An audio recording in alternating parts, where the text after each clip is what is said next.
Ayan, nasa lesson number 23 na tayo at pag-aaralan naman natin ngayon ay maiiba tayo dahil ito ay subject-verb agreement at hindi ito other types of noun.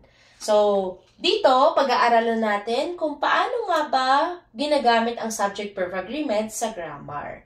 Huwag kayo masyadong ma-pressure doon sa noun natin o yung mga other types of noun sapagkat hindi naman natin to iyon pinag-aaralan upang magkabisado. Kundi pinag-aaralan natin yun para magkaroon kayo ng idea. Kung may magtanong man sa inyo, may idea kayo kung paano nyo i-explain yung bawat types ng noun. Pero sa huli niyan, mapapansin nyo na ang noun pala ay napakaliit. Pinapakita ko lang sa inyo kung ano yung iba't ibang mga nouns na kapag nakita nyo, agad-agad mapapatunayan nyo na ito ay noun. Kasi minsan, naka-base tayo sa, halimbawa, nagtatapos siya sa S, kaya ito ay plural dahil pag may S sa dulo, ay ibig sabihin marami ang tinutukoy.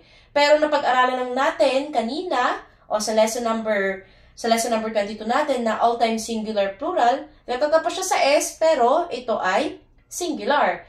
Kaya, dito sa subject-verb agreement, mapapakita natin kung ano ba ang kaugnayan ng noun o yung tinutukoy natin sa pangungusap, kung paano siya magkakaroon ng agreement doon sa verb na gagamitin natin. Pero ngayon, explain muna natin kung ano ba yung subject-verb agreement para mas lalo maging malinaw. Okay? Pag sinabi nating subject, siya yung tinutukoy sa pangungusap. Ibig sabihin, siya yung pinag-uusapan, tinutukoy. Okay? Halimbawa, si Millie ay naglalakad. Sino or ano yung tinutukoy natin sa pangungusap? Si Millie. Kaya yung Millie, yan yung subject natin. Ang panulat ay nahulog. Ano yung pinag-uusapan natin sa pangungusap? Ang panulat. Kaya yan ay ang ating subject. Ang araw ay maliwanag. Ano yung pinag-uusapan natin? Ang araw. Kaya, yan ang subject. Ngayon, pag sinabi naman nating verb, ito naman yung action or pantulong sa kilos or pantulong sa action. Halimbawa niyan, si Millie ay naglalakad. Ano yung naging verb or naging action ni Millie? Naglalakad. Kaya yan ang ating verb.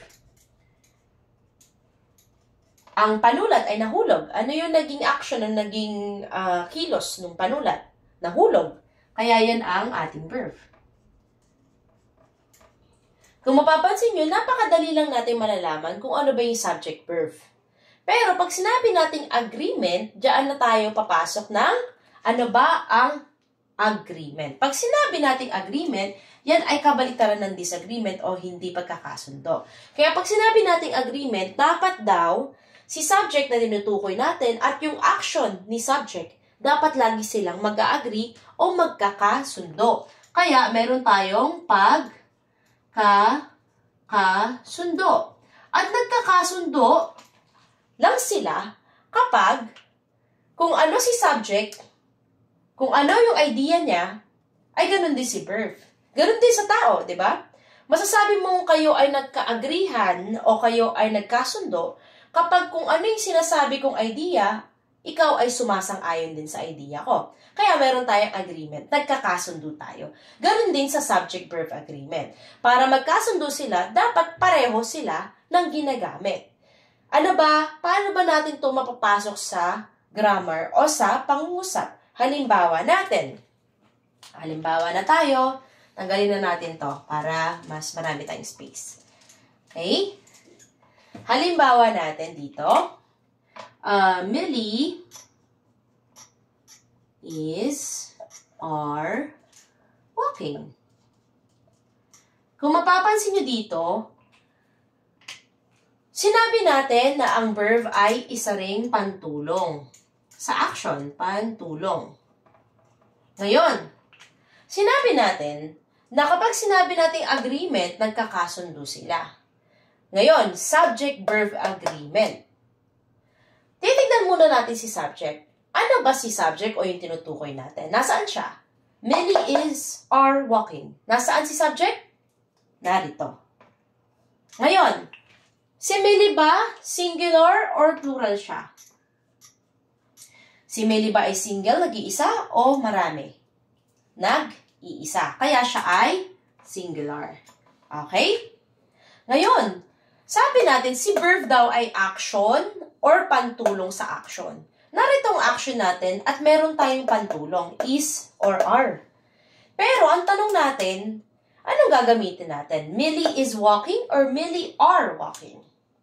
Diyan na papasok si agreement. Sinabi natin na dapat kung ano si subject, kung anong ginamit niya, ganun din si verb. Sabi ni subject, singular ako. Ngayon si verb, hahanapin mo ngayon. Saan ba dito sa ating is and are ang singular? Si is ay pang singular, while si are ay pang plural. Sabi natin, para magkaroon tayo ng subject-verb agreement, kailangan magkasundo sila. Kaya kapag ang gamit natin ay singular, dapat ang gagamitin din natin ay pang singular na is. Kaya anong tamang sagot? Ang magiging sagot natin dyan, Millie is walking. Okay? Napapansin nyo? May agreement sila. Pag singular ang subject, singular din ang pantulong natin sa ating action. Okay? Ano pang example natin? Bigay pa tayo ng example. The birds, wait lang, mali. The birds flies or fly. Ayan. Kung mapapansin nyo naman dito, the birds flies or fly ang ating subject, ang ating pangungusap, rather. Itong pangungusap nito, ang sabi natin, hanapin muna natin si subject. Nasaan si subject? Ang pinag-uusapan natin dito ay itong si birds. Ngayon, pag sinabi nating mga ibon, singular or plural, nag-iisa ba siya o higit sa isa? Siya ay higit sa isa. Kaya anong gagamitin natin? Singular or plural siya? Siya ay plural. Dahil hindi siya nag-iisa. Ngayon, kailangan natin ng verb na mag-a-agree sa ating subject. Anong gagamitin natin? Pang singular na flies or pang plural na fly? Of course, dahil sabi natin kailangan magkakaroon ng agreement, gagamitin din natin yung ginamit natin pang plural na verbs doon sa verb natin na pang plural din, which is fly. Kaya anong answer natin? Ito ay magiging the birds fly. Kasi, kung plural ang ginamit mo, pang plural din ang gagamitin mong verb. Okay? Ano pa? Paano naman po kapag ganito? Was, were, has, have. Ayan. Paano po pag ganyan? Halimbawa, ang titignan nyo lang palagi ay yung subject nyo muna. Kapag nakalagay dyan, Millie and, halimbawa, birds. Ilan sila?